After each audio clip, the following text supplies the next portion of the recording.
The Steelers' injuries at linebackers pose big questions as far as how the Steelers' defense can continue playing at a level that will help this team win games. We'll talk about that with Alan Saunders of SteelersNow.com and get to our Stars and Skulls grades of Week 10 in their win over the Packers. It's the Locked On Steelers podcast. I'm your host, Chris Carter. Let's get into it. You are Locked On Steelers, your daily Pittsburgh Steelers podcast, part of the Locked On Podcast Network, your team every day.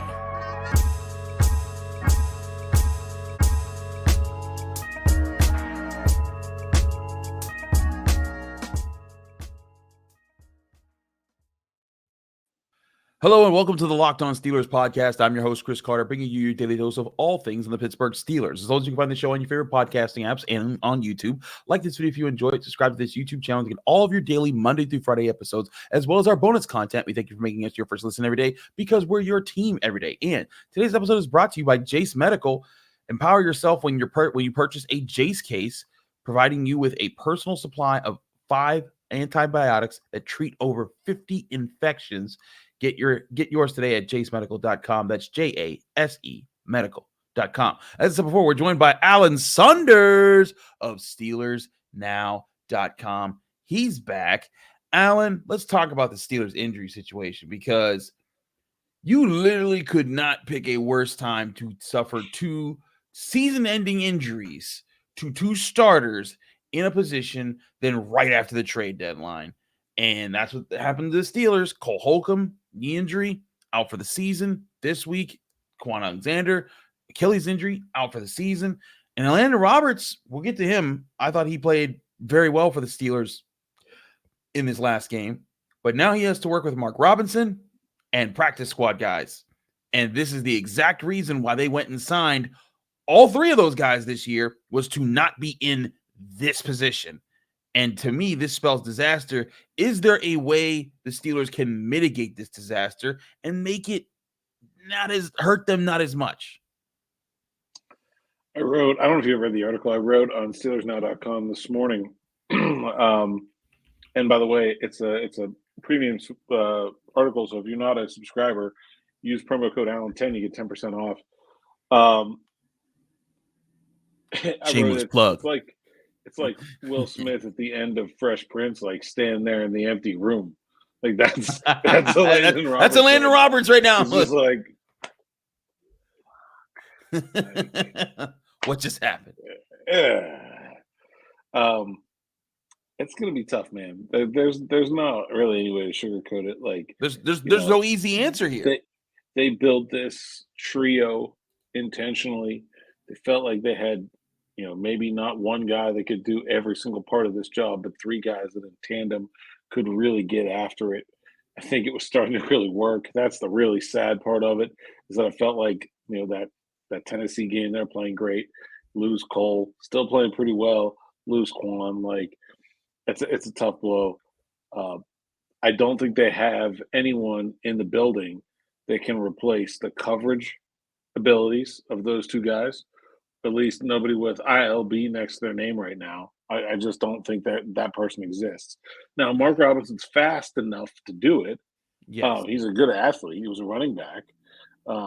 It's just about the experience and the sort of coverage chops with him. I thought he did a nice job when they put him in man-to-man coverage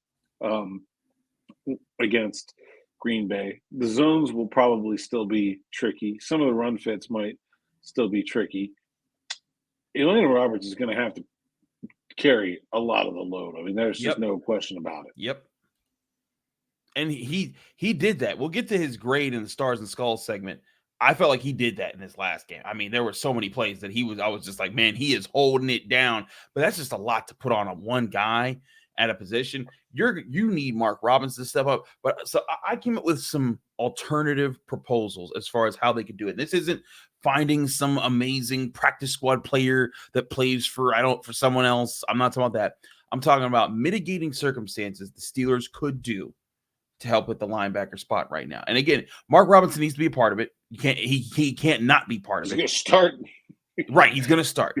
But you could call sub packages where other people help out in that spot because of the different looks you can provide. One look can be with Minkah Fitzpatrick back, either he or Keanu Neal become a guy that becomes kind of a dime backer that helps on certain plays, especially when it's pass heavy, when it's a likelihood of a pass play, that either one of those guys could jump down in there and help in those spots there, or in places that are regular plays and also do the same there. I also wonder if we see this occasionally, not all the time, not even that frequently, but the Steelers edge rushers, the way that they sometimes will line up and then they'll jump up back and they'll play as an off-ball linebacker.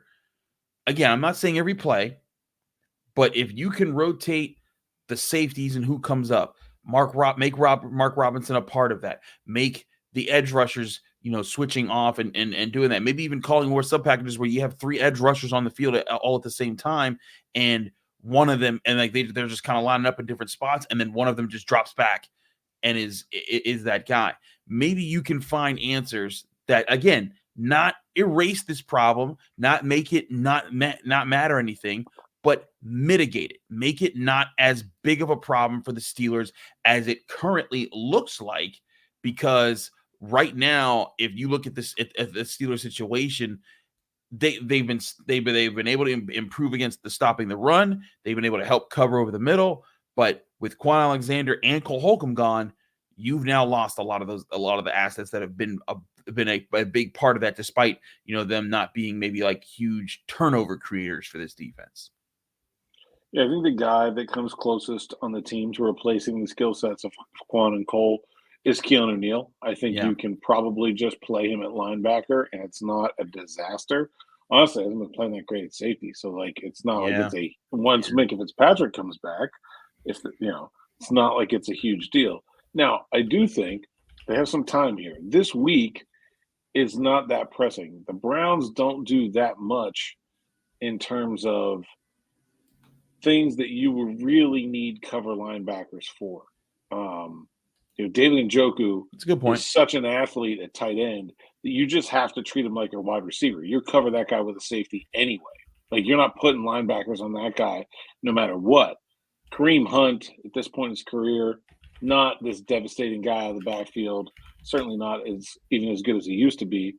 Jerome Ford is okay, but I don't think that there is a big when we were looking at that rotation, Kwon, Cole, Elandon Roberts, you could circle Cleveland Brown games as like, this is going to be a big Elandon Roberts game anyway. Yeah. Right. Yeah. And so having that this week, I think, is a big help. I do think Keanu Neal can help. I think playing 3 edge rushers at the same time is an interesting look. I think Nick Herbig has some coverage skills. Alex Highsmith, he's dropped into coverage a bit more than normal this year. He's looked quite good doing it. I think he can cover. Like, it's not like he's just a pass rusher. I think, and I think, just there's some sub-package stuff that you're just not going to be able to do, I think. You're not going to be able to go to that, like, dime where you have, like, 4 – like, they were playing that dime with Darius Rush and Pat Peterson as the inside corners, where you had 4 real corners on the field, and then you were hoping – that if they happen to run, or if they happen to throw out to the running back, that's all on Kwon Alexander anywhere on the field. He had to take care of it. Yeah. I don't think they can do that. I think they probably need to play more nickel or play 3 safety dime where, you have Keanu Neal in there, or you have Elijah Riley in there, or something like that. Like, I think it just takes some of the sub packages just out of the, like, they can't have that real skinny dime look. I just don't see that being an option unless Neal's the linebacker, but even then, that then becomes a very, very light package. They better be 30 and 15 at that point. And so I think it takes some things off the table for them. I do like that they have some versatility with the rest of their guys. You can bring in Riley. He can play box safety, field safety, slot. Peterson can play outside, inside, field safety. KZ can play both safeties. Neal can play strong safety as a field strong safety, or a box strong safety, or a linebacker. So you can kind of, it's like a basketball team that isn't that good at playing defense, but it keeps changing its defense all the time. So it's hard to figure out, maybe you're not actually that good, but you just keep people off balance as opposed to just, dominating them with your ability. I think that's that can be in the cards to them as well. That's where I'm thinking too. Like, that needs to be in the cards, but part of that also is that catches up with you. Like the Steelers did that when Ryan Shazier went down. They found mitigating ways to like cover that up for certain spots. And there were times they didn't, but in 2017, when Ryan Shazier suffered his career-ending injury, they had to call upon guys like Sean Spence to come out. Like Arthur Moats switched over to off-ball linebacker a little bit, but in fact, when they intercepted Tom Brady in the Jesse James game where they ended up losing, but they got an interception on it. Vince Williams, I believe, caught the interception, but it was Sean Spence who made a smart play and jumped an underneath route, and it kind of forced Tom Brady to abandon a play, and then Javon Hargrave got in his face and he threw a bad pass and was intercepted. And that was, a linebacker group of Sean Spence, a guy who had been on his couch for months, and Vince Williams, a 6th-round draft pick who, was a good number 2 linebacker, but was never like the Ryan Shazier type of superstar guy to make those plays. The Steelers, I feel like, with where they're at right now, they have other things going for them. They have other parts of this defense that can lift this defense up in a lot of ways. But if they want to be serious, they got to find smart ways to mitigate that linebacker situation. We got to get to the stars and skulls grades in a minute here on the Locked On Steelers podcast. He's Alan Saunders from SteelersNow.com. I'm your host, Chris Carter. Stick with us. We still have so much to discuss here right on the Locked On Steelers podcast. But first, I want to remind you, this show is brought to you by Jace Medical. The Jace Medical brings you what's called the Jace case that provides you 5 life-saving antibiotics for emergency use. All it takes to get a Jace case is fill out a simple online form, and in some cases, jump on a quick call with one of their board-certified physicians. Get ongoing care from their physicians on any treatment-related questions. Doctor created, doctor recommended. Don't be caught unprepared, whether you're on extended travel, bracing for major weather event, or limited by yet another supply shortage. Jace Medical's got you covered. Thanks to their partners at Jace Medical, life-saving antibiotics and a long list of daily medications can be ordered in a 1-year supply. Even ED generics like Cialis and Viagra are available. Jace handles everything from online evaluation to licensed pharmacy medication delivery and ongoing consultation and care. Jace Medical is simple. You go online, fill out a form, and then you get prescription life-saving medications right to your door. The Jace case gives you peace of mind so that you are not just hoping that you have access to medication in an emergency. Jace Medical, make sure you have the medication on hand. Go online right now at jacemedical.com to receive your 12-month supply on your daily medication. Remember to use promo code LOCKEDON at checkout for a discount as well. If you or someone you love would get some peace of mind by having a year's supply of any daily medication, go to jacemedical.com and see if it's offered for you. Remember to use promo code LOCKEDON for $20 off your purchase.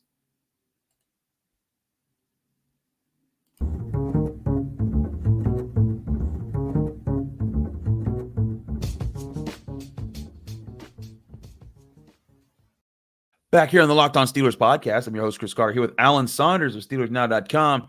Alan, it's time to get to the grades from the Steelers game. Now, full disclosure, Chris had a busy weekend. Chris covered Pitt basketball and the WPIAL playoffs on Friday, covered Pitt football on Saturday, covered the Steelers on Sunday, and covered Pitt basketball again on Monday. So Chris is a little tired, but we still found a way to squeeze in some film study. I still haven't gone over every little thing I want to about the All-22, but I wanted to give you guys your grades on time. So let's get right into it. We're going to start with the stars here, and we're going to save the skulls for in the next segment because I think that's going to generate some other stuff. So let's start with our stars grades here. Remember, for those who might be new to the show, we do stars and skulls to do different than like A+ to B- or whatever. If you get, stars are good, skulls are bad. If you get 1 star, you had a good play with a decent day. 2 stars, great play with a good day, and then 3 stars, elite performance, put you up for consideration for Pro Bowl stuff. So that way, skulls. In the same way, 1 skull just means you had a bad play, never redeemed yourself. 2 skulls means you had a bad game as a whole. 3 skulls, all-time terrible. You were abysmal. Will we get a 3 skull here? Maybe. We'll find out in a little bit. But first, let's get to the stars grades. Let's start with 1-star grades. Against the Packers, my 1-star players that I had graded when I look back: Keanu Benton, Mason Cole, Darnell Washington, DeMonte KZ, Keanu Neal, Dan Moore Jr. I put Keanu Neal here twice, apparently. Chris Boswell, and Presley Harvin. Now, Keanu Neal still gets 1 star. Me putting him there twice is just me making a mistake there when I was putting this together.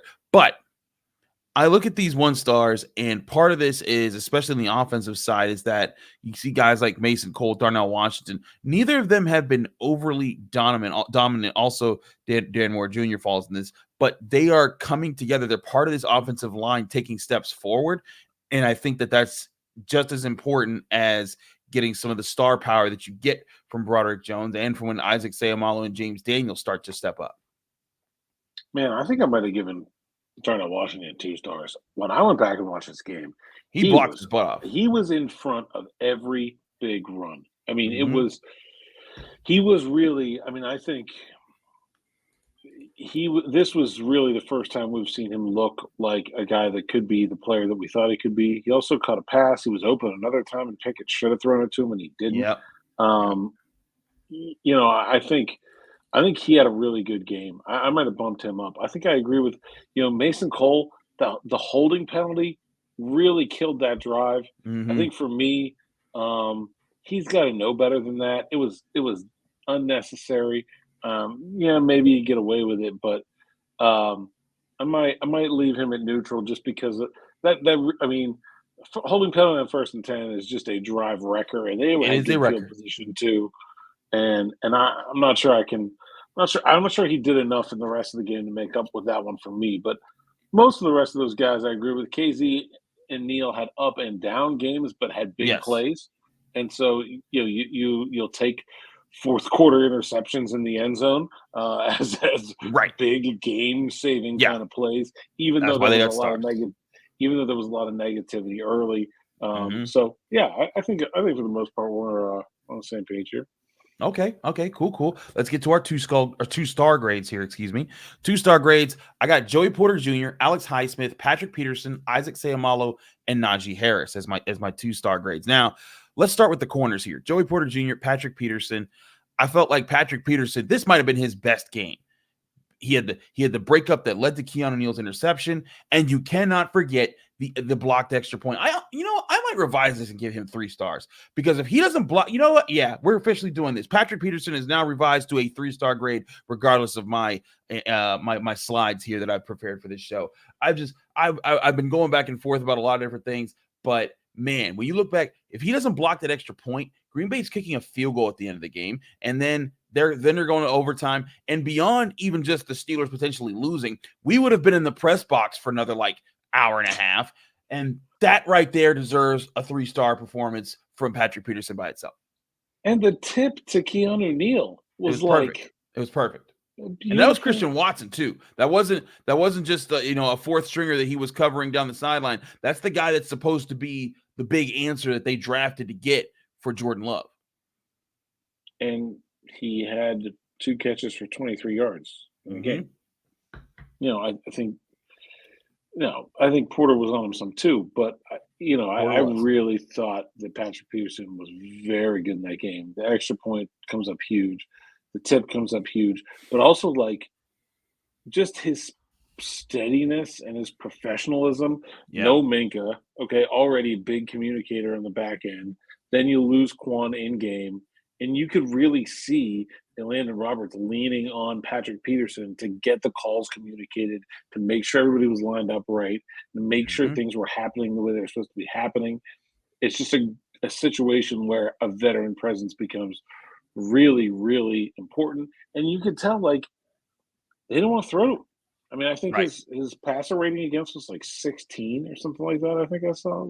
He was checking real quick. He was. I guess it depends on. I assume you give him the target for the interception, but PFF sometimes not very good at that. 64.6 is what PFF has his passer rating as. Okay, it's not bad. I think he was really, really good in this game. I think he was a huge winning factor for the Steelers.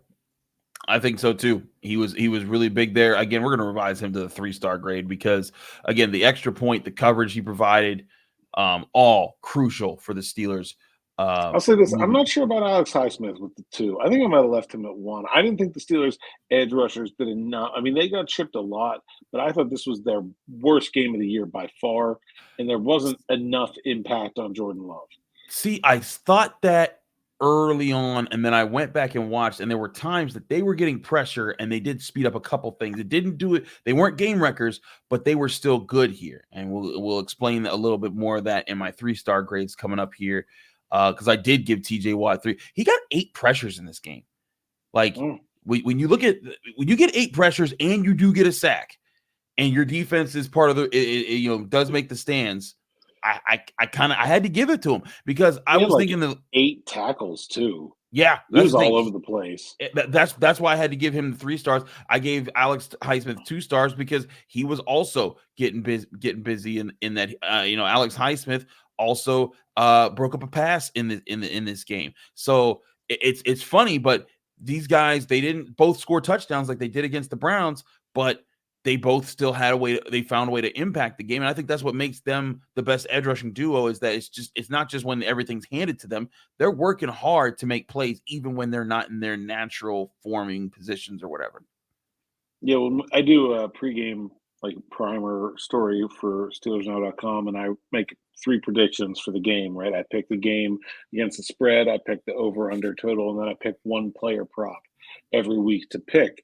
I was looking through them this week, and I was kind of struggling to find one I liked. I just, I was hedging a lot, and I liked Harris, but it was a high total, right? I liked Warren, but it was a high. I'm like, TJ Watt 2.5 tackles. I'm like, yeah. No, I'll take that. Yeah, right. It was the easiest pick in the world. He had it 4 minutes into the game. He was very good. I think I probably would bump those 2 edge guys down 1 star each. I just a 3-star game from TJ Watt is a little different than a 3-star game from other people. This guy is capable of taking over the entire game and winning it all by himself. That's a good point. I don't feel like he necessarily did that. I agree with Jaylen Warren. Man, is he good? Jaylen Warren getting 3 stars. He was phenomenal in that game. He was awesome. And Broderick Jones, I will say there are some struggles in pass protection, but man, what an impact he has made on their running game. It has been a night and day difference with him in the lineup. Totally agree. James Daniels, I can probably say 2, but I'll allow 3. The right side of the line was where all the big runs were. It was Daniels, Jones, Darnell Washington, and they were running behind a mountain of men, and they were making all kinds of running lanes. That was, I thought the offensive line did it. And my big question to you here, Alan, is what the offensive line in the run game, is what they were able to do in this last game, is that sustainable? Can they replicate, not necessarily replicate, because that's tough, but can it be a factor that makes the Steelers? They will not have 205 yards rushing every game the rest of the year. I feel very confident. But Broderick Jones said he wanted it. I think it is. I think it's sustainable against normal teams. We'll see about Cleveland. I think there are going to be some. What happened in this game was Green Bay really had to sell out to stop the run in obvious ways. And even though the Steelers didn't really take advantage of that by throwing the ball on the outside, they did take advantage of that by changing the way they run the ball. We saw some more tosses. Yeah. We saw a couple new wrinkles, like a same side counter, the skip pull from the tackle that was Matt Canada had a really nice game in terms of calling really good running plays at the right time with the right running back. What did you say? I said Matt Canada had a really nice game, especially calling the runs. I feel like they've unlocked something real in terms of getting the You're not right allowed to call say that. You can't say Matt Canada calls good games. Listen, you can mute me if you want, but I'm just going to say, all right. It was the right call for the right game situation with the right running back in the game. They've figured out the Harris calls versus the Warren calls. That they a couple weeks ago they pared down that running menu. They started calling fewer, and now they're adding new stuff, the different stuff. And so I think I really think they've unlocked something now.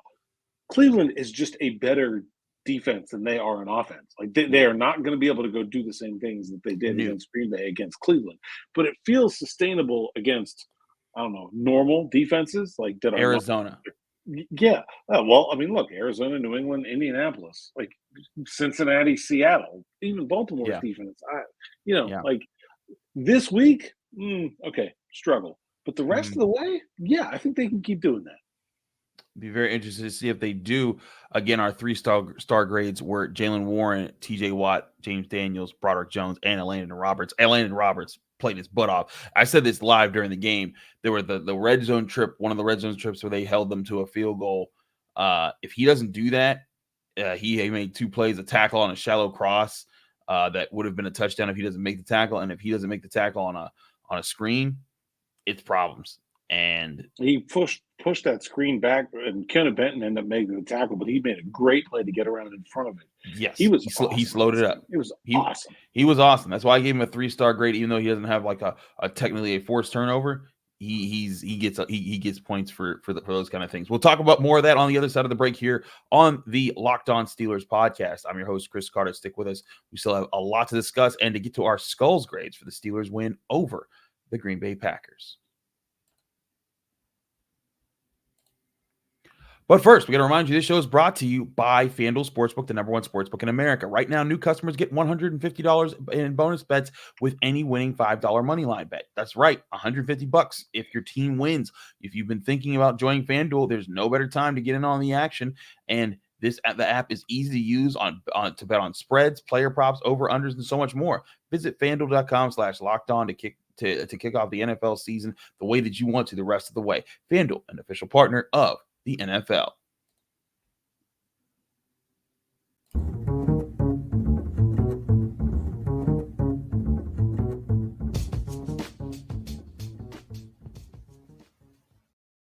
Back here on the Locked On Steelers podcast, Chris Carter, Alan Saunders, breaking it down for you.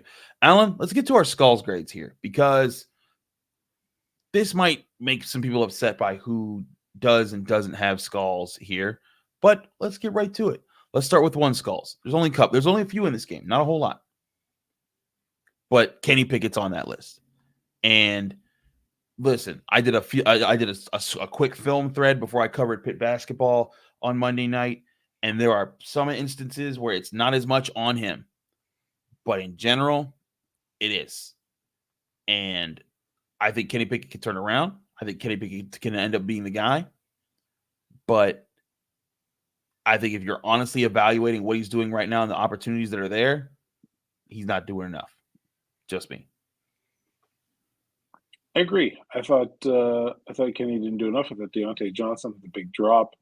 Really had 2. That was a big drop. Actually, he had 2. There was another one too, where like the one it was kind of broken up, but like he probably should. It got through the defender. I know which one you're talking about on the sideline.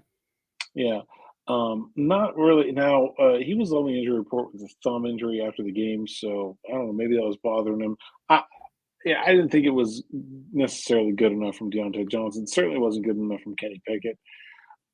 I'm not sure I'm on board with Mark Robinson here. I gotta temper, expectations for a guy who's not really played that much that comes thrown into the game. I thought he did okay. He took a bad angle on one play that turned into a big run.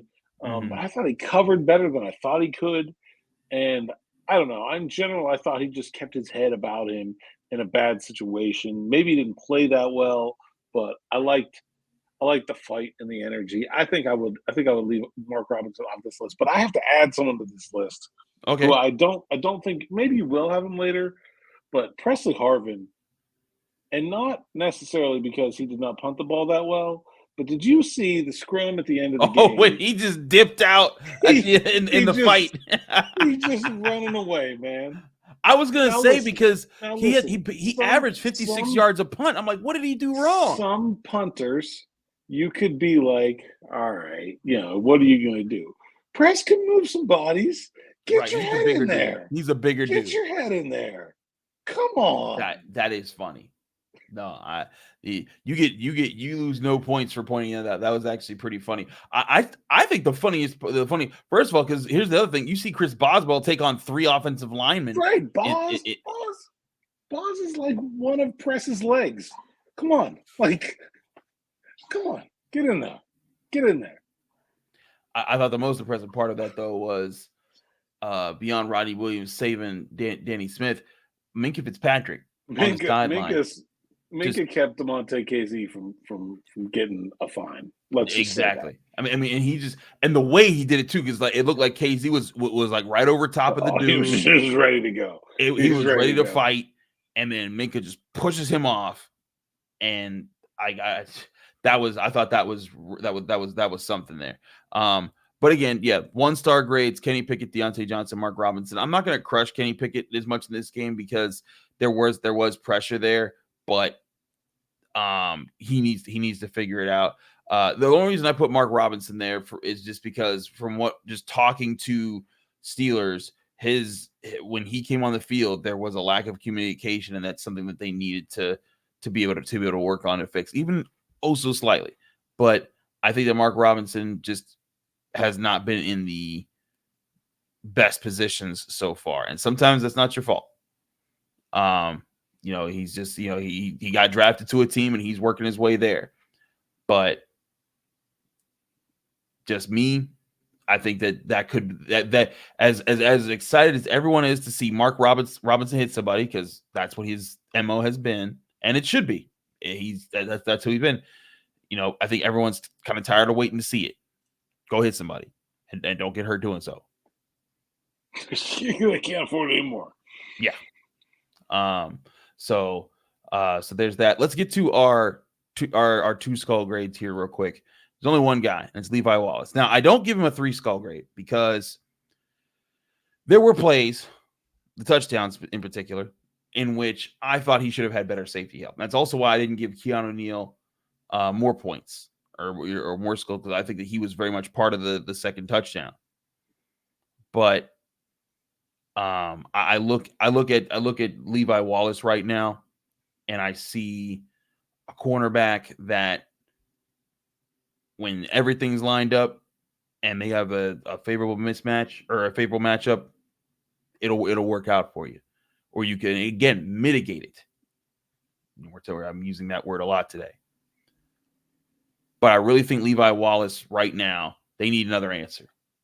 If he's not, if the communication is wrong with him on the field, maybe get another person who's going to talk more, something.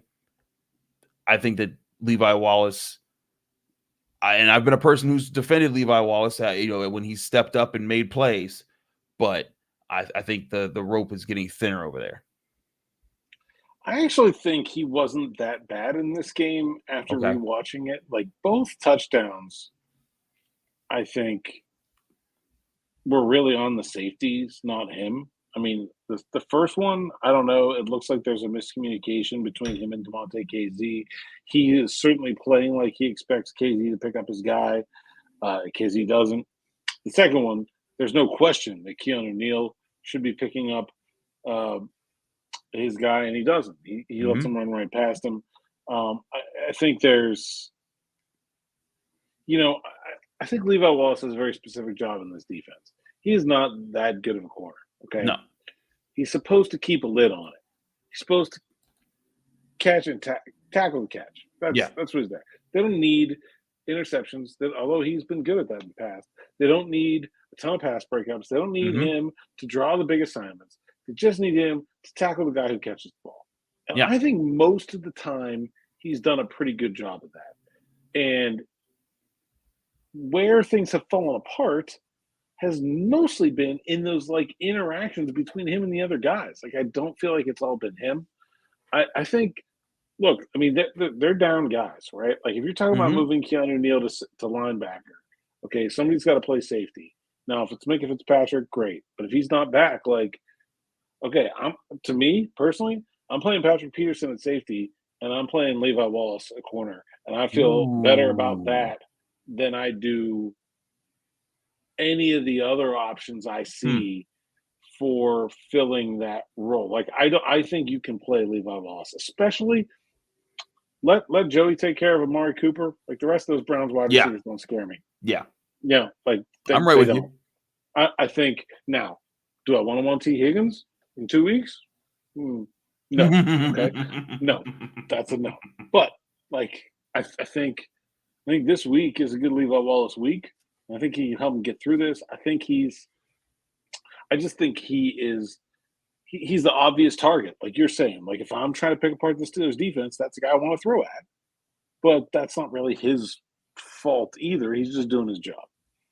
Yeah. I don't think the Steelers are going to bench Levi Wallace. I'm not sure if they should. I'm right with you. I think maybe in 2 weeks. Maybe in 2 weeks. Maybe in 2 weeks. But Minkah's back. Maybe in 2 weeks.